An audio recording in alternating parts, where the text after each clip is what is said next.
Hey everyone! Welcome back to Everyday Finance, the channel where we make money management simple and practical. Today, we're diving into one of the most crucial aspects of personal finance, building a solid emergency fund. Hit that subscribe button if you haven't already, and let's get started. Alright, before we get into the nitty-gritty, let's define what an emergency fund actually is. In simple terms, an emergency fund is money you set aside specifically for unexpected expenses. Notice how I emphasized unexpected? This isn't your fun money fund or vacation fund. It's for those unexpected medical bills, your phone deciding to take a permanent vacation to the bottom of the pool, or even a sudden job loss.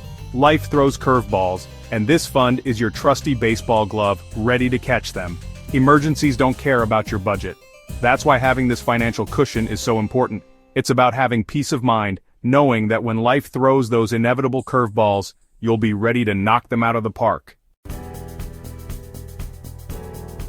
Let's face it, life is unpredictable. One minute you're cruising along, and the next minute, bam! Your car engine decides to take an early retirement. And guess what? A new engine requires cold, hard cash.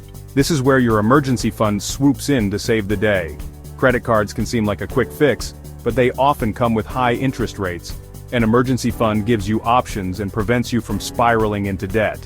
Imagine your car breaks down, and instead of sweating bullets, you calmly swipe your debit card, knowing you have the funds set aside. Having an emergency fund isn't just about being financially responsible, it's about taking control of your life and reducing stress. Okay, now that you understand why an emergency fund is non-negotiable, let's talk numbers. How much should you actually aim to save? The answer depends on your individual situation and financial goals. Start with a beginner goal. Aim for $500 to $1,000. This relatively small amount can cover a surprising number of minor emergencies. Once you've conquered that initial goal, aim for the intermediate goal, 3 to 6 months worth of living expenses. List out all your essential monthly expenses: rent, utilities, groceries, transportation, insurance, and debt payments. Add those up and that's your monthly nut. Multiply that number by 3 or 6 for your emergency fund target. Remember, Rome wasn't built in a day, and neither is a solid emergency fund. Celebrate each milestone you achieve along the way. Alright, let's get down to the nitty-gritty how to actually build your emergency fund. Step 1. Open a separate savings account. Keep your emergency fund separate from your everyday checking account to avoid temptation. Step 2. Automate your savings. Set up automatic transfers from your checking account to your emergency fund every time you get paid. Even if it's just $10 or $20 per paycheck, the key is to make it automatic. Step 3. Harness the power of windfalls.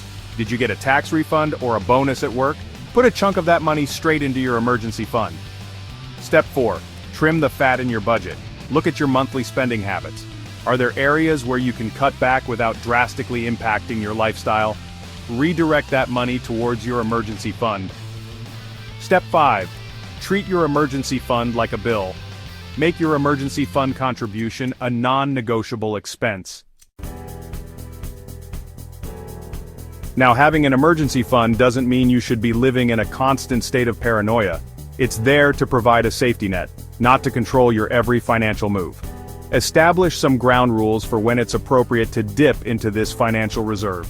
Your emergency fund should only be used for true emergencies. A sudden job loss or a surprise medical bill?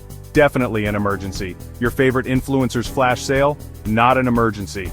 If you wouldn't call your grandma at 3 a.m. about it, it's probably not an emergency. If you do need to use your emergency fund, don't beat yourself up about it. The important thing is to replenish your fund as soon as you can. Treat it with respect, use it wisely, and it will be there to support you through thick and thin. Remember, it's your financial lifeline, so handle it with care.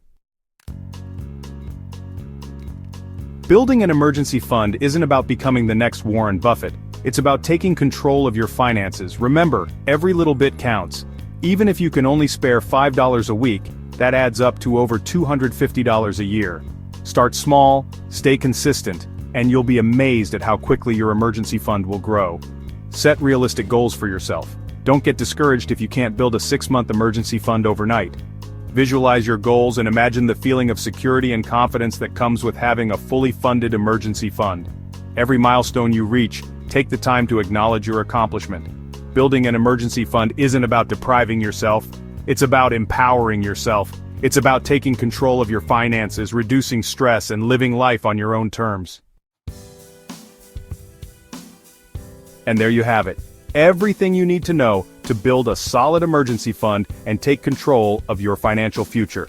If you found this video helpful, don't forget to hit that like button, subscribe, and turn on notifications so you never miss a new video from Everyday Finance. Got a question about emergency funds or any other financial topic? Drop it in the comments below. I read every single one and love hearing your thoughts. Thanks for watching. Take care of your finances, and I'll see you in the next one.